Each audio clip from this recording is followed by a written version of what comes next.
Hello dear students, chapter number 4 lecture number 5 आप देख रहे होंगे सारणिक में। गुणधर्म नंबर 5 कल तक मैंने बता दिया था। गुणधर्म नंबर 5 क्या कहता है? किसी सारणिक की एक पंक्ति में दो या दो से अधिक पदों का योगफल यदि हो रहा हो तो उन्हें उतने ही सारणिकों के योग के रूप में व्यक्त किया जा सकता है, उसी क्रम की। तो मैंने एक उदाहरण लिया, कल उदाहरण नहीं बताया था, तो हमने ले लिया A B C, A plus 2x, B plus 2y और C plus 2z, x y z. हमें ये प्रूफ करना है 0। मैं आपको गुणधर्म 5 का प्रयोग करके, तो हमने ये लिख लिया। अब देखो गुणधर्म 5 क्या कह रहा है? किसी पंक्ति में, तो इस पंक्ति में किसी एक पंक्ति में जुड़े या घट रही है, तो क्या करेंगे? अगर सभी में हो रहा होता तो हम नहीं कर सकते। किसी एक पंक्ति में ही ऐसा हो रहा हो, दो या दो से अधिक पद, तो हम ऐसा कर सकते हैं। तो A X, B Y, C Z plus A 2x X, B 2y Y, C 2z और जेड। देखो ध्यान से, अगर आप ध्यान से देखें तो डेल इक्वल टू ये क्या बन गया? 0। और यहाँ पर भी R2 से 2 कॉमन ले लेंगे तो A B C x y z और एक्स वाई जेड, चूंकि गुणधर्म 3 से यहाँ भी गुणधर्म 3 लग गया, क्योंकि R1 व R2, यहाँ R1 व R2 कैसे हैं? सर्व सम है। यहाँ R2 व R3 सर्व सम है। बोलो भाई, दोनों जगह गुणधर्म नंबर 3 का प्रयोग किया तो डेल इक्वल टू, सॉरी यहाँ पे बन जाएगा आपका, हाँ ये 0 ही आ जाएगा, ये 0 और 2 इंटू 0, तो डेल इक्वल टू 0। ये देखिए, हैंस प्रूफ। आ गया समझ में? तो आपको केवल सही तरीके से संक्रिया का प्रयोग करना है। इस तरीके से गुणधर्म 5 का प्रयोग कर दिया। गुणधर्म 5 का प्रयोग करने के पश्चात इसके बाद मैंने गुणधर्म 3 का भी प्रयोग कर दिया, क्योंकि ये दोनों पंक्तियां समान थी। यहां पर 2 कॉमन लेने के बाद ये गुणधर्म 4 का भी प्रयोग हुआ। किसका प्रयोग होगा? गुणधर्म 4 का। देखो कॉमन लिया है, वनिष्ठ लिया है, तो 4 का प्रयोग हुआ। और एक्स वाई जेड और एक्स वाई जेड ये दोनों समान पंक्तियां हो गई, तो R2 व R3 कैसी हैं? समान है। इसलिए गुणधर्म नंबर 3 से इसका सारणिक का मान 0 हो जाता है। अब आइए गुणधर्म नंबर 6, ये भी बहुत इंपॉर्टेंट गुणधर्म है, और प्लस ये प्रारंभिक संक्रियाएं आगे बताऊंगा मैं। क्या कहता है? सारणिक की किसी पंक्ति या स्तंभ के प्रत्येक अवयव में किसी अन्य पंक्ति, मतलब जैसे मान लीजिए ये वाली पंक्ति और किसी अन्य पंक्ति या स्तंभ के संगत अवयवों का कोई अचर गुणज, आप लिख लो जैसे के, अचर गुणज के, जोड़ने के से गुणा कर दिया और उसके साथ क्या किया? जोड़ने व घटाने से सारणिक के मान में कोई परिवर्तन नहीं आता। वो ये कह रहा है, अगर हम किसी इस पंक्ति में जोड़ रहे हैं तो इसमें हम के गुणा करें और इसके साथ जोड़ दें, या इसमें के का गुणा करें इसके साथ, या इसमें के का गुणा करें इसके साथ जोड़ दें या घटा दें, तो वो कह रहा है सारणिक के मान पर कोई प्रभाव नहीं पड़ता है। ये आपको याद रखना पड़ेगा। इसकी संक्रिया मैंने लिख दी है। संक्रिया क्या है? RI get RI plus KRJ, मतलब जो चीज यहां है वही यहां होना चाहिए। जैसे मान लो R1 पे संक्रिया लगा रहे हैं तो यहां भी R1 होगी, यहां भी R1 होगी, लेकिन अन्य पंक्ति कौन सी है? R2 है, R3 है, तो यहां पर K से गुणा करके, K का मतलब है अचर गुणज, 5 का, 2 का, 1/2 का, -1/3 का, आपकी आवश्यकता के अनुसार ये संक्रिया प्रयोग किया है। और CI ये स्तंभों के लिए है और ये पंक्तियों के लिए होती, सेम होता है। तो हमने यहाँ एक उदाहरण दिया है बच्चों, देखेंगे आप उदाहरण में हमने क्या कहा है? Del equal to A1 B1 C1 A2 B2 C2 A3 B3 C3। मैंने संक्रिया लगा दी R1 गेट R1 प्लस, इसमें हमने के का गुणा किया। किसका? के का गुणा करके और किसके साथ जोड़ दिया? R1 के। तो हमने वही किया, A1 प्लस के A3, B1 प्लस के B3 और C1 प्लस के C3। अब देखो फिर से कौन सा प्रयोग होगा? गुणधर्म नंबर 5। तो गुणधर्म नंबर 5 हम प्रयोग करने जा रहे हैं। तो गुणधर्म नंबर 5 का जैसे ही प्रयोग करेंगे तो डेल इक्वल टू क्या बन जाएगा? A1 B1 C1 A2 A3 B2 B3 C2 और C3 प्लस, ध्यान से देखिएगा, हाँ अब यहाँ पे क्या आ जाएगा? के A3 के B3 और के C3, A2 B2 C2 और A3 B3 और C3। चूंकि इसमें लिख देंगे R1 व R3 कैसी हैं, समानुपाती हैं। मैंने लिखाया था नियम, ध्यान हो, समानुपाती हैं, इसलिए साढ़िक का मान क्या हो जाएगा, ये डेल 1 हो गया, गुणधर्म लगाते ही क्या हो गया, डेल 1। तो यहाँ से क्या बन जाएगा, ये तो डेल बन गया, देख लो ये डेल हो गया होगा निश्चित रूप से, ये डेल बन गया फ्रॉम फर्स्ट, यहाँ से देखो, और ये क्या बन जाएगा, 0। तो डेल 1 इक्वल टू डेल, साढ़िक के मान में कोई परिवर्तन नहीं आता है, मैंने ऐसा ही लिखा है। तो आप समझ गए होंगे कि इस गुणधर्म का प्रयोग हम सबसे ज़्यादा पूरी सारणिक में, ये प्रारंभिक संक्रियाएं हैं, इनका ही प्रयोग किया जाएगा। तो आप निश्चित रूप से इनको तैयार करेंगे, ठीक है, नोट कर लें।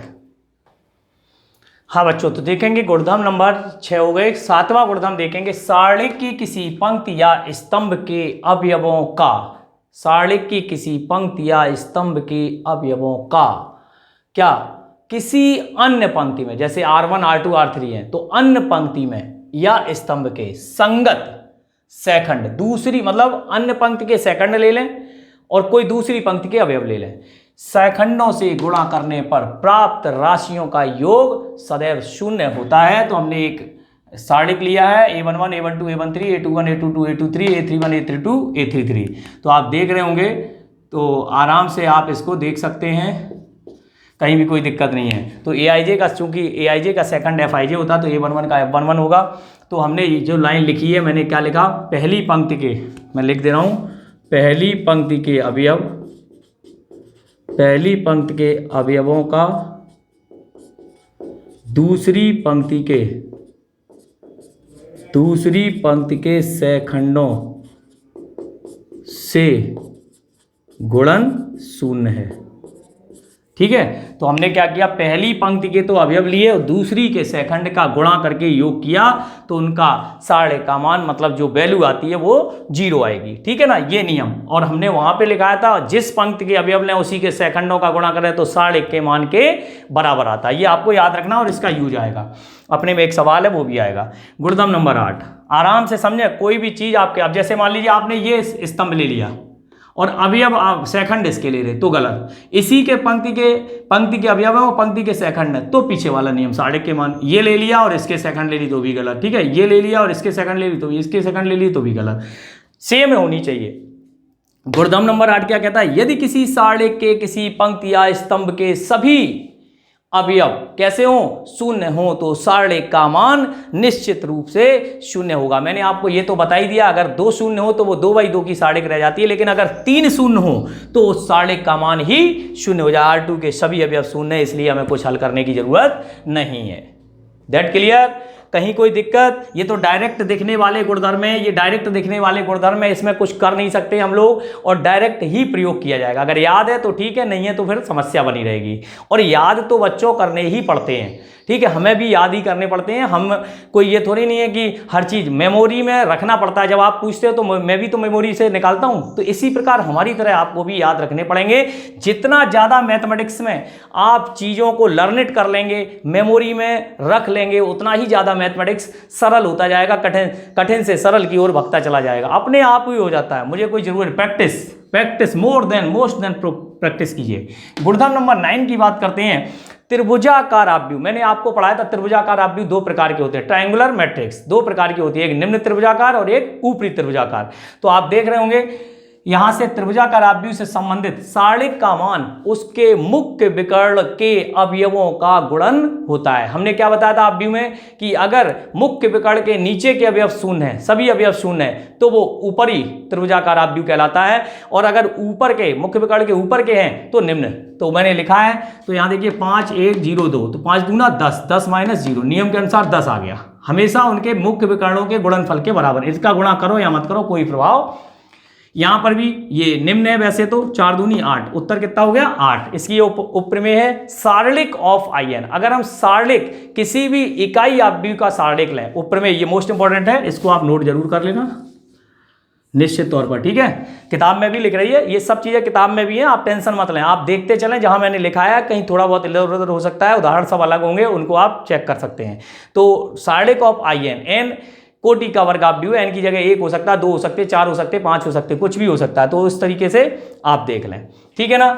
अब गुणधर्म नंबर 10, और ये I के बराबर होगा, हमेशा I के बराबर होगा, मीन्स आइडेंटिटी मैट्रिक्स के बराबर होगा सारणिक लेने पर। अब देखिए 10वां गुणधर्म है, अंतिम गुणधर्म है प्रॉपर्टी नंबर 10। यदि किसी सारणिक में x के बहुपद हों और x के स्थान पर a रखने पर सारणिक का मान शून्य हो जाए तो सारणिक का मान एक गुणनखंड होता है। सारणिक का जो मान है वो गुणनखंड के रूप में होता है। तो del square 1x x square 1a square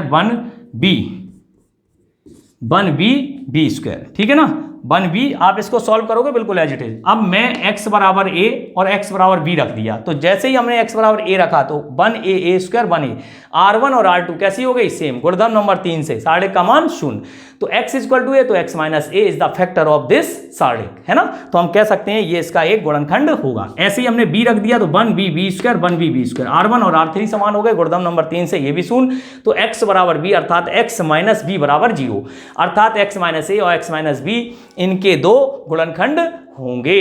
तो इस तरीके से मैंने आपको आज गुणधर्म नंबर 6, गुणधर्म नंबर 7, गुणधर्म नंबर 8, गुणधर्म नंबर 9, गुणधर्म नंबर 10, ये सारे हमने गुणधर्मों को बता दिया एक एक करके। मैंने 2 पीरियड में इसीलिए बनाए, बहुत जल्दी नहीं बनाए हैं, आराम से आपको समझ, क्योंकि इसके बिना काम चलने वाला नहीं। अगर 3 नंबर लाने हैं तो इसी से वर्क करना पड़ेगा, ठीक है। तो आज पहले आप इनको नोट कर लें, नोट करने के बाद फिर हम आगे चलेंगे। आज आपको उदाहरण भी बताएंगे, ठीक है बच्चों।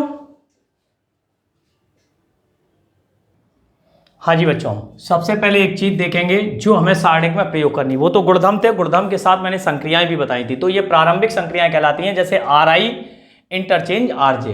मतलब अगर हमें पंक्ति से पंक्ति में बदलना है तो पंक्ति से पंक्ति में कैसे बदलेंगे, जैसे R1 को R2 से, R1 को R3 से बदल सकते हैं, ठीक है। ऐसे ही स्तंभों में CI इंटरचेंज CJ, ठीक है। नेक्स्ट होता है RI गेट के RI, मतलब अगर हमें किसी पंक्ति में या स्तंभ में पर्टिकुलर मल्टीप्लाई करना हो अचर राशि का, तो इस तरीके से RI, R1 गेट के RI, यानी कि के की जगह कुछ भी हो सकता है, CI गेट के CI, ठीक है। नेक्स्ट तीसरा अभी बताया था, किसी अन्य पंक्ति में गुणा करके पहली वाली पंक्ति में जोड़ना हो या घटाना हो तो हम RI गेट RI प्लस के RJ, इसमें गुणा ऐसा ना करना कि 4 RI प्लस के RJ, ऐसा नहीं हो सकता, ये ध्यान रखना। बस संक्रिया सही लगी होनी चाहिए, सवाल सही हो जाता है। CI गेट CI प्लस के CJ, मतलब अन्य पंक्ति में गुणा करके यहां पर जोड़ सकते हैं और घटा भी सकते हैं। आवश्यकता के अनुसार कहीं हमें शून्य बनाना हो तो हम ऐसा कर सकते हैं। अभी मैं आपको जैसे एक उदाहरण देता हूं, सपोज दैट डेल बराबर 1 2 और 3 4, सपोज दैट मान लीजिए यहाँ 0 बनाना है, तो हम क्या करेंगे, ये R1 है, देखिए ये R2 है, ध्यान से देखिएगा, ये उदाहरण भी आप नोट कर सकते हैं। तो R2 गेट यहाँ पर शून्य बनाना है, सपोज दैट या यहाँ बनाना है, चलिए एक ही जगह बनेगा। तो R2 gate R2 minus 3R1, 3 का गुणा करके इससे घटा दो, तो डेल इक्वल टू क्या हो जाएगा, देखें ध्यान से, यहाँ तो कोई इफेक्ट नहीं हुआ, इफेक्ट किस पे हुआ, R2 पे। R2 में से घटा रहे हैं 3R1, तो 1 और 2, 3 का गुणा किया 0 और 3 दूनी 6 माइनस 2, तो ये आपका उत्तर आ गया। समझ में आ गई। अब अगर आप मान लीजिए एक बार और करना चाहते हैं तो आप देख रहे होंगे क्या करेंगे, R2 gate R2 plus R1, R2 में R1 जोड़ दें तो क्या निष्कर्ष निकलेगा, देखिए यहाँ पे, लेकिन वही चक्कर आएगा, फिर ये बदल जाएगा, तो इसलिए ये संक्रिया सही नहीं होगी। मतलब ये फिर बदल गया, 0 बनाना था फिर ये बदल गया, तो ये संक्रिया एक ही पर प्रभावित होने के बाद फिर नहीं लगाते हैं, ये और खासियत है। अगर संक्रिया पहले से ही प्रभावित हो चुकी है तो फिर उस संक्रिया का प्रयोग नहीं किया जाता, ये नियम होता है, ठीक है। इस बात का भी आप विशेष ध्यान रखेंगे। अब जैसे हाँ, इसको जोड़ सकते हैं, R1 gate R1 plus R2, R2 पे ना जोड़ करके, तो इस पे कोई इफेक्ट नहीं हुआ, लेकिन यहाँ क्या बन गया 0 और ये क्या बन गया 0 और ये क्या बन गया -2। ध्यान से देखें, तो इस तरीके से आप देख रहे होंगे, तो ये आपका एक तरीका है जो मैंने आपको यहाँ संक्रिया का प्रयोग करके सिखाया है, ठीक है। अब हम बात करेंगे, अगला टॉपिक है सारणिकों का गुणनफल। थ्योरी बेटा बहुत होती है, किसी भी चैप्टर की अगर हम बेसिक कंसेप्ट नहीं बताएंगे तो आप ये मान लो 0 पे हो, कोई फायदा नहीं है, हम कुछ भी पढ़ाते रहें, सवाल तो दुनिया करा देगी। सवाल कराने का क्या मतलब होता है, जब मेथड ही नहीं पता है, चीजें ही नहीं पता होंगी, तो हम सवाल करके क्या करेंगे। आप इस बात का नोट डाउन कर लें हमेशा कि यदि चैप्टर का बेसिक कंसेप्ट हमारा क्लियर है, स्ट्रॉन्ग है, जब भाई हमारी जड़ मजबूत होंगी हमारा, तभी तो हमारा शरीर काम करेगा। जब जड़ ही मजबूत नहीं होंगी तो शरीर कहाँ से काम करेगा। अंदर से खोखला है, बाहर से दिखने में बहुत अच्छे लग रहे हैं तो बीमार हो, है ना। तो यही होता है, स्वस्थ मनुष्य कब होता है, जब पूरी तरह से जड़ चेतन मन सभी स्वस्थ हो, मस्तिष्क भी स्वस्थ हो, काम करने में बिल्कुल प्रॉपर तरीके से वे में काम कर रहा हो। तो यही कारण होता है कि हम क्या करते हैं, चैप्टर की नसों तक नहीं जाते हैं, चैप्टर की जड़ों तक नहीं जाते हैं और हमारा चैप्टर कमजोर हो जाता है। तो चैप्टर को पर्याप्त बढ़िया बनाने के लिए उसके कंसेप्ट को पढ़ें, किताबों को कंसल्ट करें। ये नहीं मैंने पढ़ा दिया तो आप किताब देखना ही बंद कर दें, अरे सर ने जो लिखा दिया बहुत बढ़िया लिखा दिया, नहीं। मैं फिर भी कहता हूं आप अच्छी से अच्छी बुक कंसल्ट करें, एनसीईआरटी कंसल्ट करें, आरबीएससी कंसल्ट करें, जो भी आपको प्रॉब्लम आए मैं कोशिश कर सकता हूं। अगर आप मान लीजिए कोई चीज पूछते हैं नहीं आ रही है तो कोई दिक्कत नहीं, मैं कोशिश करूंगा, पूरी भरपूर प्रयास करूंगा मैं आपको बताऊं। तो यही कारण है कि हमें आपको इस तरह से बताना। अब हमने क्या किया, द्वितीय क्रम की दो सारणिकों का गुणनफल निम्न प्रकार से किया जाता है। तो हमने दो सारणिक लिए, पहला सारणिक है a1 b1 a2 b2 alpha 1 beta 1 alpha 2 beta 2 पंक्ति का स्तंभ से गुणा। पहला क्या है, यहां लिखना भूल गए, ये ऊपर लिख लेना, पंक्ति का स्तंभ से गुणा। तो हम इसको रफ कर रहे हैं, ये हमने संक्रिया लिख दी है, इसका प्रयोग आप कर लेना, कोई दिक्कत नहीं, एक सेकंड। तो पंक्ति का स्तंभ से वही जो आप व्यू में कर रहे थे, पहली पंक्ति पहला स्तंभ। तो पहली पंक्ति पहला स्तंभ क्या हो जाए, a1 अल्फा 1, देखते चलना, a1 alpha 1 plus b1 alpha 2, पहली पंक्ति पहला स्तंभ, पहली पंक्ति दूसरा स्तंभ, a1 बीटा 1 और प्लस b1 बीटा 2, ठीक है। दूसरी पंक्ति पहला स्तंभ a2 alpha 1 plus b2 alpha 2, दूसरी पंक्ति दूसरा स्तंभ a2 बीटा 1 और b2 बीटा 2, b2 बीटा 2। ये आपका आ गया पंक्ति का स्तंभ से गुणन, 2/2 का। अब दूसरा पॉइंट है पंक्ति का पंक्ति से गुणन। सारणिक में पंक्ति का पंक्ति से भी कर सकते हैं। तो पंक्ति का पंक्ति से पहली पंक्ति कैसे पढ़ेंगे, अभी पढ़ रहे हैं, पहली पंक्ति पहला स्तंभ, पहली पंक्ति a1 alpha 1 plus b1 beta 1, ठीक है। थोड़ा सा चेंज आएगा, नहीं आप समझो आंसर एक ही आने वाला, एक नहीं आएगा। पहली पंक्ति दूसरी पंक्ति, पहली पंक्ति दूसरी पंक्ति। तो पहली पंक्ति दूसरी पंक्ति क्या होगी, a1 अल्फा 2 और b1 बीटा 2, लिखा यहाँ पे जाएगा, ये भी आप सुनिश्चित कर लें। दूसरी पंक्ति पहली पंक्ति a2 alpha 1 plus b2 beta 1, पहली पंक्ति दूसरी पंक्ति पहली पंक्ति दूसरी पंक्ति a2 alpha 2 plus b2 beta 2, ठीक है। तो इस तरीके से ये हमने कर दिया पंक्ति का पंक्ति से और पंक्ति का स्तंभ से। इसी प्रकार मैंने यहाँ पे लिख दिया, ये आप करेंगे। इसी प्रकार तृतीय क्रम की सारणिकों का गुणनफल भी संभव होता है बच्चों। तो मैंने पंक्ति का स्तंभ से लिखा है 3-3 के, आप पंक्ति का पंक्ति से करके देख लें, पंक्ति का स्तंभ, यही पैटर्न रहेगा, ठीक है। सवाल यदि आता है तो आप सीख जरूर लें, ये मैं कह रहा हूँ आपसे। तो ये प्रैक्टिस आप करेंगे, ये प्रैक्टिस आपके लिए है, ठीक है। ये प्रैक्टिस करें, मोर देन प्रैक्टिस करोगे मोर देन सवाल आएंगे, टू प्रैक्टिस, ठीक है। अब देखें नोट की बात करते हैं। तो यहां पर हम आते हैं, जैसे दो भिन्न भिन्न क्रम की सारणिकों का गुणनफल भी संभव होता है। जैसे मान लीजिए कोई एक 2 का दे दिया और एक 3 का। अब तक मैंने 2 के दिए या 3 के दिए, तो मैं यहाँ क्या करूंगा, del 1 इक्वल टू 3 4 2 1 और del 2 इक्वल टू 1 2 3 2 1 4 और 4 1 2। थोड़ा सा समझने वाली बात है। तो मैं क्या करूंगा, del 1 को भी 3/3 का बना सकता हूं। कैसे, क्योंकि इसकी वैल्यू वही है जो अभी पहले थी, क्योंकि मैंने आपको सिखाया है 2/2 की मैट्रिक्स बन जाती। तो देखो इधर भी 0 इधर भी 0, तो वही है। तो हम ऐसा लिख सकते हैं, क्योंकि इसको सॉल्व करने पर यही आएगा। हमने लिख लिया, तो हमने del 1 इंटू del 2 कर दिया। तो बेटा पंक्ति का स्तंभ से गुणा, मैं थोड़ा सा करके बता रहा हूं, आप कोशिश करना, मैं यही एक बताऊंगा। पहली पंक्ति पहला स्तंभ, तो पहली पंक्ति पहला स्तंभ, ये दोनों तो शून्य होने वाले हैं, तो क्या आ गया 1। पहली पंक्ति दूसरा स्तंभ क्या आ गया 2, पहली पंक्ति तीसरा स्तंभ क्या आ गया 3, लो हो गया, इतनी सरल बात। अब पहली पंक्ति पहला स्तंभ, पहली पंक्ति दूसरा स्तंभ, पहली पंक्ति तीसरा स्तंभ, दूसरी पंक्ति पहला स्तंभ, दूसरी पंक्ति में करेंगे तो 0 1, 3 दूना 6, 3 दूना 6 और 4 चौके 16, 3 दूना 6 और 4 चौके 16, 16 और 6 22, ठीक है। दूसरी पंक्ति दूसरा स्तंभ 0 और 3 एकम 3 4 एकम 4 7, 3 फिर से 3 चौके 12 और 4 दूनी 8, 12 और 8 20, बिल्कुल सही है। अब तीसरी पंक्ति पहला स्तंभ 0 तो ये हो ही गया, 2 एकम 2 और 4 एकम 4 कितना हो गया 6, फिर इसमें 0 तो हो ही गया, ये 2 एकम 2 1 एकम 1 3 और 2 चौके 8 8 और 2 10, तो इस तरीके से आप देख लें, यही आपका एग्जैक्टली आंसर होगा। आप इसको आराम से बढ़िया तरीके से प्रैक्टिस करें। मैंने आपको पूरा टॉपिक पढ़ाने का प्रयास किया है और अभी लास्ट में जो आपका टॉपिक था वो भी मैंने साड़कों का गुणनफल, बिल्कुल बेसिक कंसेप्ट, इसकी थ्योरी जड़ जड़ से खत्म कर दी है, एक एक रत्ती रत्ती मैंने बता दी है। फिर भी आपको कोई प्रॉब्लम हो तो आप बुक कंसल्ट करें, फिर भी प्रॉब्लम आती है तो आप हमसे पूछ सकते हो, ठीक है। तो आप इसको नोट डाउन कर लें, ठीक है ना।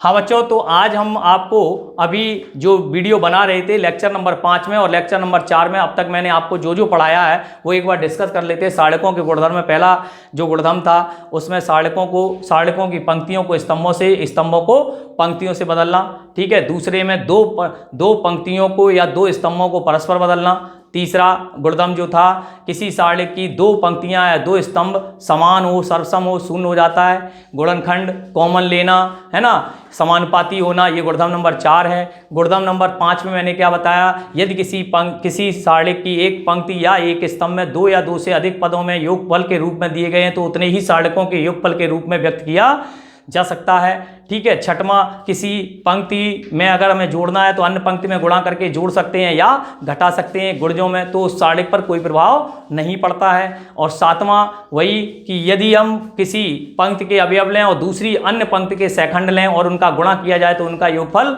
शून्य होता है। आठवां गुणधर्म मैंने आपको बताया कि जिसमें किसी साड़क की किसी पंक्ति या स्तंभ के सभी अवयव यदि शून्य हो तो उस साड़क का मान भी शून्य होता है। नवां गुणधर्म में मैंने आपको बताया त्रिभुजाकार ऑब्लिक ट्रायंगुलर मैट्रिक्स, क्या बताया, जिसमें एक तो होता है निम्न त्रिभुजाकार और एक ऊपरी। तो आपने देखा होगा त्रिभुजाकार जब ऊपरी वाला था तो नीचे शून्य था मुख्य विकर्ण के, और मुख्य विकर्ण के गुणनफल के बराबर होता है। और 10वें में मैंने आपको बता दिया 1x x square 1a square 1b b square. अगर x इक्वल टू a या x इक्वल टू b रख दें तो वो 0 हो जाता है गुणधर्म नंबर 3 से, इसलिए x माइनस a और x माइनस b उनके दो गुणनखंड होंगे। और ज़्यादा बात करेंगे नहीं, ये प्रारंभिक संक्रियाएं आपके सामने लिखी हुई हैं, साड़कों का गुणनफल मैंने सिखा दिया है। आज का टॉपिक यहीं समाप्त करते हैं, ठीक है। आप भी मेरी तरह जब आपको ऐसे याद होंगे तो साड़क ऐसे आएगा चुटकियों में, ऐसे हमारी तरह आप बोलने लगेंगे। लेकिन आप मेहनत करिए, मेरी गारंटी है आपके नंबर तो छोड़ो, किसी में भी सिलेक्शन नहीं रुकने वाला है, ठीक है। पूरा विश्वास के साथ पढ़िए, फेथ के साथ पढ़िए, है ना। तो आज के लिए यहीं पे धन्यवाद।